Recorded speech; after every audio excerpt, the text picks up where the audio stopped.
Spoilers ahead for the Book of Boba Fett, Episode 4. Why did Black Chrysanthemum go crazy against those Trandoshans? How come it takes weeks for one VFX shot to get approved that's only in the sequence for 5 seconds? Will the Mandalorian be wielding the Darksaber when he comes to help Boba face the Pikes? We're breaking down the Book of Boba Fett, Chapter 4, The Gathering Storm, this time on Whatever We Want. As always, there are time codes down in the description if you would like to jump around. Enjoy. Welcome back to Whatever We Want, where we talk all media, movies, TV shows, video games, and beyond to give you the most interesting behind-the-scenes insights, filmmaking techniques, and more. Every single thing you see on screen is there for a reason, and our job is to uncover why. I'm Jake. And I'm Daniel. And without further ado, let's jump into the show. I want you to picture this for next episode. Boba Fett coming in, he's riding the Rancor into battle, and then beside him, jetpacking in, is Mando, wielding the Darksaber. I think that's very potential and would be some amazing fan art. That'd be really cool. I'd love to see that. You know, it'd be cool. God, we haven't seen Mando like use a jetpack and a Darksaber, so just seeing him like. We've also barely seen Boba Fett use his like jetpack at all. I think the only time he used it was in the last episode with like when he jetpacks at the end of like the chase sequence to like the mayor's guy. Is there only one episode left? Is the last one? No, there's 7 episodes. We're like halfway. This is episode 4. Okay. I was gonna say halfway. Because I felt like it was like getting things set up. But this was the episode we needed, dude. Many of our predictions were right. It was actually really cool. We needed this. I'm so happy it came true. So my big question for you is: do you think, like they hinted at it, do you think we'll see Mandalorian next episode? Yes, I feel like I don't know if it's gonna be next episode, but we're definitely gonna see him. Really? Okay. There's gonna be a final battle. You think they teased it? They had 2 of the musical cues. I know, but there's gonna be like a battle and a war. If they just brought him in next episode, if I'm being honest, I think that'd be kind of quick. I feel like this has gone from like 0 and like kind of built a little bit, and then I was like about to go to like 100. Like it was like Boba Fett just kind of like wandering around in the desert alone. Now it's like now he's a leader with a gang civil and like war is happening. Yeah. So which is kind of cool. I like it's cool to see. Yeah, but at the same time, it's like you got a question. Like, who else are they going to be calling in other than Mando then, right? Yeah, that's he's going to be like building up this army. Questions, you know? Yeah, so I think honestly, like, I mean, we talked about theorized some characters, like, well, Kira could be on the other side, like the Pike side, because like, I don't know if the Pikes are going to be like the big bad guy. I know they were kind of building it up, but like, at least in the Clone Wars, they were kind of like these immediate villains almost. So I don't know if they're gonna. It's interesting, like they're kind of like seizing the power vacuum from when the Empire fell. So maybe they are trying to become more of like a major villain, and maybe Boba's going to put a stop to that. But I think Kira could be leading them with Crimson Dawn, potentially, like Emilia Clarke's character. Like we last saw Mando with Bo-Katan, so she might be around and kicking it. And maybe that's another thing that we got to question too, is their relationship, because you know that she wants the Darksaber and the mantle. But yeah, what if next episode it's like, let's go get Mandalorian, and they're like, oh yeah, like Bo-Katan like killed him like for the Darksaber. Sorry. Oh, that'd be so sad. And that's just how in Mandalorian season 3 it was just like not a thing. Like it was just revealed like after that drops, like Mandalorian season 3 was actually canceled. It was a joke. Oh dang, dude, that'd suck. I do want to ask and talk about like what do you think is gonna happen for Mandalorian season 3 though, because like I'm skeptical. Let me say, because I liked how they left off season 2 where like Mandalorian gave Grogu to Luke, and then I was excited to see like what happens right after that with like Bo-Katan and like the Darksaber. Like if it just jumps ahead and then they meet up with Boba Fett and we just kind of see where they are, like we might not get to see that story. But maybe on the other hand, they have a better story plan for like after that kind of thing. Like, do you think they're going to skip this intermediate step? Like they might just be skipping over like Mando post losing Baby Yoda depression, and then like once we catch up, we're like, all right, now he's better and he's kind of finding his way in the world again. Like, what do you think this means for Mando season 3? Well, we also have to think about what Mando's position is right now. I feel because we gotta remember, like he was with that lady for a little bit on that one planet, like the swamp place. You know what I mean? Yeah. And they had that and he like was like they're talking up a little bit. So I was like, maybe you want to go back to her, making his own baby. Yeah, because he had this whole family experience with Baby Yoda, right? Yeah. So he's like, but now he can't because now there's this stuff with Bo-Katan. And he's like, I don't want this mantle. And then she's like, well, you have it now. He's like, I just want to start a family, but I'm being told to rule Mandalore. Dang. Yeah, exactly. To rule a planet. So I feel like that's going to be the conflict we're going to be seeing with him. But at the same time, he might be pushed by Bo-Katan to go into battle more so that way she can have an opportunity to like kill whoever kills him, pretty much. Right. Yeah, but maybe Bo-Katan's like, yeah, you should go into battle.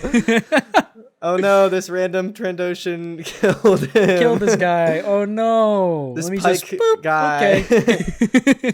Hope he doesn't lose all of his water.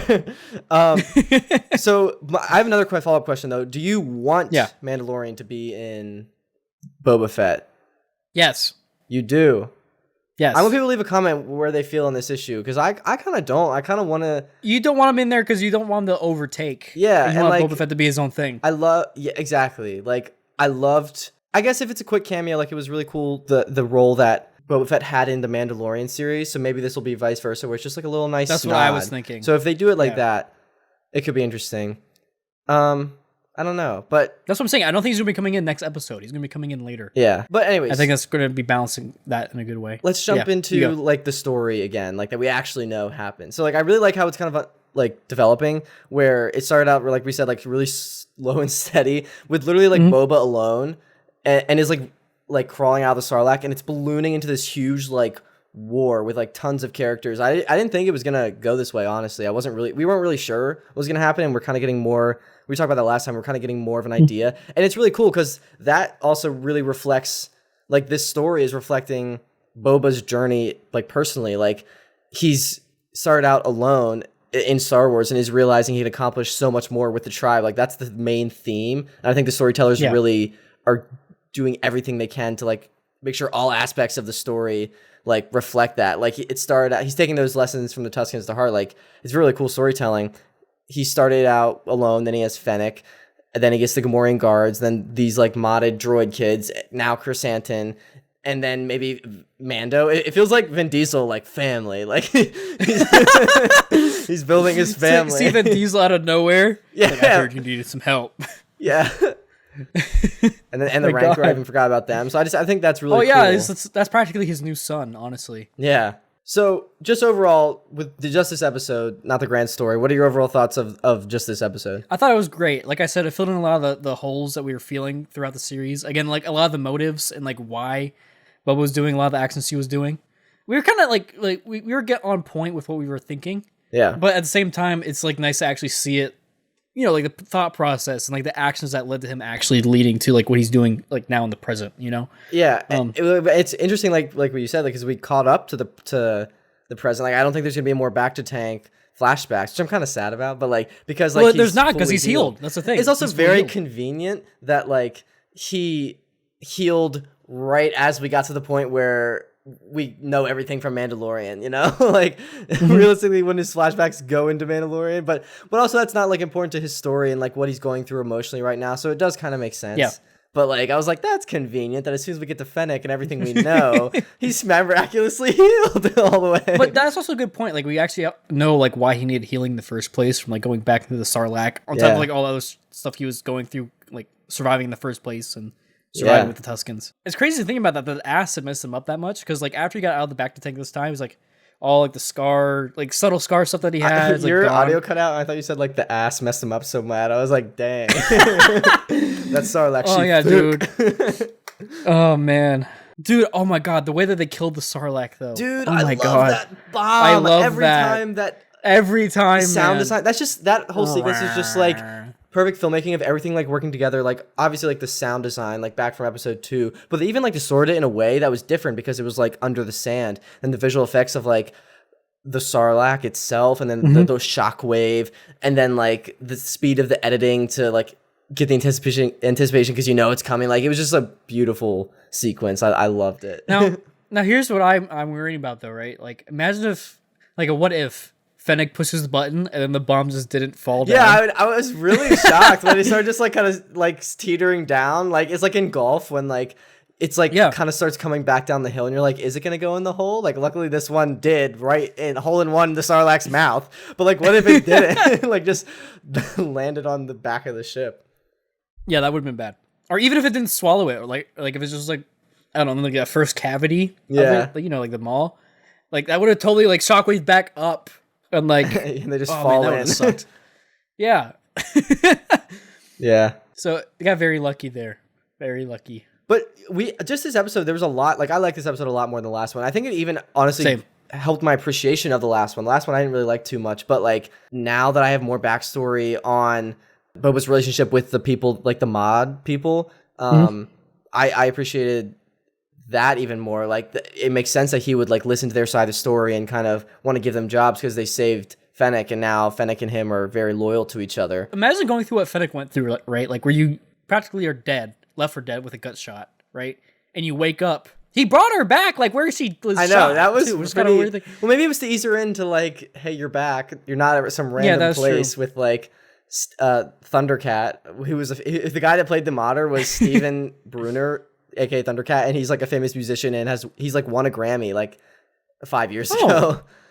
That's interesting. So imagine waking up, you're just like, oh, my gut's gone. Oh my gosh, this Grammy winner just gave me surgery. So you know what? I understand Boba's decision. Like ease her into it. Yeah, but like so like you wake up and like you look down and your whole gut is just like gone. I mean, hey, it might have been slimming, I guess. It depends on who you are. But like, cut that holiday weight. You know. But that also made me think about like being an assassin. A lot like ways she fights too. A lot of it deals with her core. You know, like so. Imagine how much that would impact like how she moves. Yeah. So does that help her or hurt her? I don't know. That's what I'm saying. Like you have to like relearn like her weight balance. You know what I mean? Yeah. Yeah, the parkour she did in the weird. first scene, we criticized it pretty harshly. Maybe it was because she's not used to not having abs. Can't relate. Exactly. Just kidding. Okay. I still have my abs. They're just under a little bit of fat. There's some protection. It's the modded, some protection modded barrier. Yes, my. I chose to do this to myself, like the punk mod kid, droid kids. Yeah, it was a choice. You know, it's all good. It was a choice. Many Twinkies, but it was a choice. Many choices. Yeah. So that prediction came through that we'd see Fennec and then them getting the ship that is not Slave One anymore. But also, I just really want to quickly highlight. So, you know the moment when she throws up that like little camera ball thing? I've been getting some more insights into just like the visual effects process since being out here in LA. And like, it's just amazing how much goes into just a little thing like that. Like when we go into the POV shot of the camera and you just see that heads up display, like the HUD, the red like thing around the sides. It's something you don't even notice. It's like 5 seconds maybe. But like for just that little thing, Lucasfilm, they don't do all their visual effects. Not a lot of people think about this. They don't, not even ILM. It's Lucasfilm and ILM. They don't do all the visual effects. Yep. What companies do is they will hire out for like, not like ILM will do a lot of the like creature effects. Like they probably did the Sarlacc and like maybe like the ship and stuff. But for like those smaller effects that still require artists and visuals, like the HUD, they will send it out to a studio that will like specialize in those like hologram HUD like displays. And so what they have to do is like it's this huge process. They have to email it out to the company. Someone's entire job is to download like the footage and the data from Lucasfilm and then just organize and sort it and send it out to artists. And then the artists take it and will take like the notes of and like reference that Lucasfilm has sent over and the creatives that they've sent over, and then they will design like a HUD and like put it on the footage and see how it looks, and they'll send it back. And like that person in the middle, that data person has to send it back, and then Lucasfilm will like give notes and they send it back. And they do this like I've heard like up to like 10 versions of like one single small thing like that HUD just to get approved. Yeah, it's like weeks and weeks to get that small part approved, and just for like 5 seconds of screen time. So like we said, every single thing on screen is there for a reason. It's a process, right? Yeah. It's a process to get it on there, just in general. It's cool to see like how many different iterations, like in a lot of like like documentaries and stuff like that. They show like the different like concepts and stuff like that. But even for stuff like that, where it's like overlays, how many different iterations have to be gone through before you actually get to the final?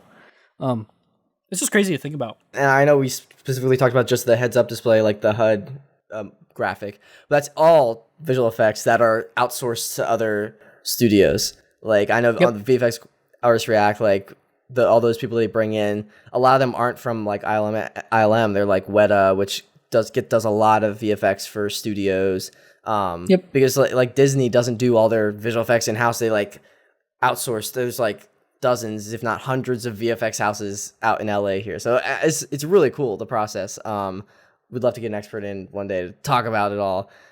We've got some things in the works. But anyways, back to the tank. So Black Chrysanthemum.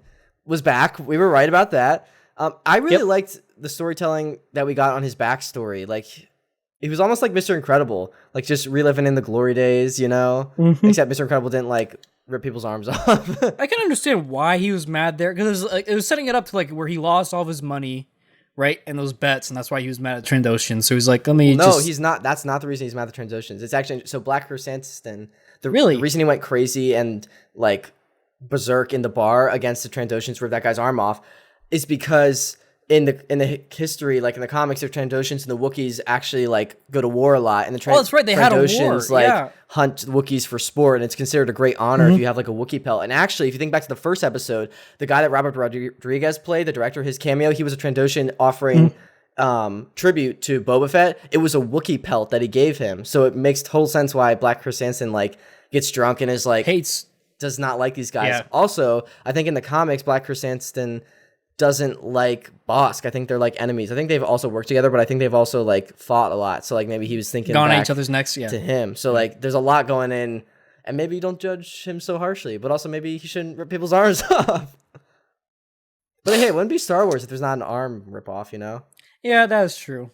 That's true. I thought it was also funny too. He's like, how can I rip this guy's arm off, and then also pay my debt? And he's like, oh, I'll just take his money. He's a creative problem solver, and which is why Boba Fett brings him onto the team, the family, Vin Diesel, baby. Before we get to the next episode, there's some other things that I thought were funny to mention, like the General Grievous like kitchen droid. Oh yeah, so dude, funny. I love that. It was like you versus the guy she tells you not to worry about. The kitchen droid being like the guy she tells you not to worry about, of course, you know. yeah, obviously. Oh man. Also love that little chase scene with the rat oh my catcher. God, it was kind of uncomfortable, like when Boba like grabbed by the neck and was like, "I am Boba Fett," like so intensely. I was like, "Bro, like it's a little droid." Yeah, I'm like, it's a droid. What are you doing? I guess he just like likes introducing himself. I don't know. No, that's exactly what I was thinking. I'm like, dude, it's a droid. Like, why are you doing that? I don't know. Maybe he did it to make it scared enough to like not. Maybe it has like an internal alarm. So maybe he wanted like scare the droid to be like, he's like, oh, I'm just gonna turn myself off. Once someone introduces himself, I must deactivate. Whoop. That's how it's like all introverts. Just that droid. Like someone introduced himself, shutting down. Oh, that's my brain whenever I try to remember somebody's name. Hi, I am Boba Fett. To like 5 minutes later crashes. Yeah, blue screen of death. This guy. Also, just another quick thing, like in the flashback when he's talking to Fennec and telling her to drink like the water. I think this like melon water thing is gonna be like the new thing at Disneyland, like the parks. Like I can see like buy your Tatooine melon for like $35 if you want drink in it. Like it's like wait, it's like the coffee of the universe though, because he says like it takes a lot to get used to, but then you get addicted to it. Like it's literally just like coffee. It's like they're gonna serve coffee in it. Here's the thing, headcanon. Avatar is a parallel universe to Star Wars. Like the Airbender or yeah, oh okay. The Airbender. You know what I'm saying? Like Sokka when he was on the cactus juice. Yeah. He's like, cactus juice! Maybe the cactus juice is how they transport between dimensions. They go on like a trip and then they're like, oh, I'm in Star Wars. Oh, I'm in The Last Airbender. That'd be so funny. But yeah, that's my headcanon. That's a good headcanon. But I want to talk quickly about some more filmmaking techniques. I really like how they, up until this, like the dual storylines with Back to Tank, they're now over, I think, with the flashbacks. But I really like how they balance that, and that's really tough to do, especially throughout an entire show. I like how they distinguish it. Like they have like that green like noise and like kind of haze that goes over it to like transition the audience between going back and forth. And it's really just a distinct green. And I think green's a good choice because it's like kind of similar to the Back to Tank blue color, but also it's so distinct from anything else in Tatooine. It won't confuse the audience. Yeah, I was going to say, it's the complete opposite of the sands that you see. So I think it's just a really good storytelling technique that's better than like the classic like harp and then like it goes all like wavy and liquidy like that trope. So we didn't see that, which I think would have been really funny, but I'm glad they didn't do that. Yeah, and then Boba Fett like massacres those bikers. That was I love that shot. Dude, I'm like, I love that. As soon as he flew away and then was like, I have some scores to settle. I'm like, oh man, those bikers are screwed. And then the very next shot was like him all the way in the back coming in. I was like, shooting. Yeah. I also love there was a shot of when Fennec shot the gate, and then like the hangar door like shuts on her eyes. I was like, oh, that was so cool. Yeah, that was good. That was good. So, and then at the very end, we get like a lot happened. We get the dinner with the leaders of Mos Espa. Do you think they'll actually stay out of it? They're going to remain neutral, or do you think like some might side one way? I don't know. What do you think? I feel like no. Boba made a good point where he's like, they're not stupid enough to let the Pikes take over the planet, because once they do, even the ones that are working alongside the Pikes with their spice fruits, the Pikes will just overhaul them and prevent them from making any money, right? So some of them I feel like some of them might help Boba in the final fight when they start to realize things are going his way. Yeah. Oh, right? And he's like, so yeah, they're probably gonna side with like who's winning kind of thing. Yeah. Gotcha. Exactly. Yeah. So I guess next episode, if you have predictions, I guess he might be trying to contact Mando, and then this war might be coming up. I still think we might see the Martez sisters, potentially Ahsoka and Omega, maybe. Bill Burr is out in the universe somewhere somehow still. That's true. Danny Trejo. How do you think he's gonna? No, I feel like that episode's gonna be more Rancor training. Really? Because he's like, I feel like ready it's for building war. up, and then it's. I think that'll slow it down. But I guess we have like 3 episodes left, so I guess it could be. And that's what I'm saying. Then the last. I'm not saying we're gonna see him riding it, but I'm saying it's gonna be more like training. Maybe. I think it might be him. Like maybe seeing it like attack something or trying to reach out to Mando. Like, well, definitely that too. I think it's gonna be both. How do you think he'll reach out to him? I don't know.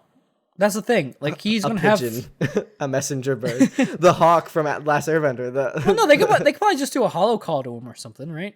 Yeah, I guess because he now has the resources of like Jabba's palace, so like it depends on where Mando's at. Yeah, it might just be a case of like this would suck, but if it was like he calls him and then you see him and everyone's like whoa, and then he's like sorry, I'm like fighting a war on Mandalore, and then like he doesnh come, and then they're like that's the preview for season 3. I don't know. That would suck. I want him to actually come in. It would make that's the thing though. It makes sense though if he was. It's It's a lot. We'll see. He's going through a lot right now. But so you think Rancor training? I hope we see that. And then gearing up for war. Maybe we'll learn more about the Pikes. I wonder who else, because we don't really know much about them still. Yeah. What about the other gang? The tracksuit mafia. No. Imagine the one with like the Spire thing. The Spire logo that like killed the Tuskens or whatever. He killed them. Remember? All of them? Oh yeah, that's right. That whole massacre we just talked about? Yeah. What? Daniel's like, it's so traumatic, I pushed it out of my mind. No, I liked it so much. It's just you're like, I want to see them die again. All right. Never mind. But no, I'm just trying to think like other gangs or people he'd bring in, you know? I don't think he's gonna bring in the Hutts. He's not gonna talk to the Hutts. I don't know what they would do. Like, wait! Mayor fight in the finale. Oh. I'm calling it. Well, do you think the mayor might side with the Pikes and like he might be on their side? He is siding with the Pikes, but already. like he'll come in and do like his neck thing. That's what I'm saying. Like he'll fight like Boba, and then he's gonna go like, "Arr!" That's more Wookiee, but you know what I'm saying. Whatever the sound is. Yeah. No, that's so Wookiee-ish. Daniel can only make Wookiee sounds. Do people on our TikTok commented on how good you were at the Tusken Raider chant? Really? Yeah, because when we were talking with Darren a couple episodes ago about getting Jimmy Kimmel's nephew. Like, yeah. Oh, that hurt. That was bad. Yeah. Sorry. Jimmy Kimmel's nephew on, you did it, and everyone was like, "Whoa!" So now you just didn't redeem yourself. Hey, Disney! If you need an extra Tusken, send me to the sands, baby. Like, I'm ready. Like 6 months, Daniel's just in the desert. He's like, "This is not what I had in mind." I'm in the desert, not with Disney at all. Yeah, I'm in the desert. All right, so where's my water sack? Where's my space coffee? One last thing. Okay, Machamp. Imagine if Machamp comes in. The Machamp army. Yeah. Machamps. We'll see. I don't know about that. Sorry, I just thought that would be funny. But yeah, sorry, you continue. I think let's jump into a new segment. We're trying out some new things, but we're jumping into totally tubular trivia tidbits. Sorry, totally tubular trivia tidbits. So it's a new segment where we're going to talk about a movie or TV or any media fact that we just find interesting. It's going to be not related to this, like whatever we're talking about during the week, but just something kind of cool, kind of interesting. Yeah, so I brought one today, and so did you know that Toy Story 2 was saved by a baby? So hear me out. How was it saved by a baby? When Pixar was almost finished working on the film, an error, like some accident happened that it deleted like almost all of the files for Toy Story 2 and like all the backup, like everything. And like the technical directors were like freaking out. But luckily, Galen Sussman, I don't know if I'm pronouncing that correctly. A technical director on the film was on maternity leave because she was taking care of her kid. And was working remotely from home and had like a backup of like 90% of the files they needed. So they got to like, it was like right towards the end of filming too. So they got to like get everything back. So it's one of the early cases of working from home, saving movies. So cool. I'm used to that trivia tidbit being called like Mother Saves Pixar Story, whatever. I didn't know, but I've heard of that before. That's pretty cool. It's just funny how things work out like that sometimes, you know? Like somebody just has a copy of it at their home just off the, willy nilly. Because imagine like in a what if again universe where like she didn't do that, right? And then like we won't have Toy Story. What Pixar honestly might not be here, and Pixar's huge. Yeah. So I have one as well. Oh, okay. So did you know that in Spider-Verse, there's different animation timings that they have for their characters? The problem is with that is if you're animating a character on twos, right, and your camera in the 3D world, right, is moving on ones, it's going to make your character look like they're lagging. So what Sony developed was a new method where you render out passes of both of them, where a camera's on one and is on ones and the camera's also on twos, and then you overlap it with whichever character's on whichever render plane, and it'll make the character move in space as if it's on ones. Wow. That's cool. Yeah. What does it mean on ones and twos? Can you explain that, please? So ones and twos, so standardly we animate, whether it be 2D or 3D, in either 24 frames per second or 12 frames per second. Now, 24 frames per second is one. So you have one frame. Sorry, just bring it back even more, just in case.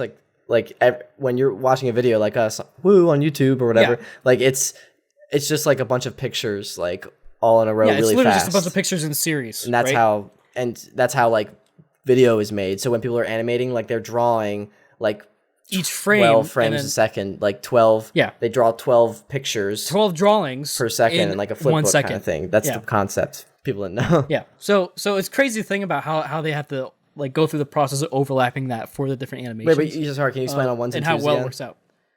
Yeah. So if there's 24 frames or drawings in a second, that's generally considered on ones, right? Because you're doing it that's like the standard, right? 24 frames per 1 second. Yeah.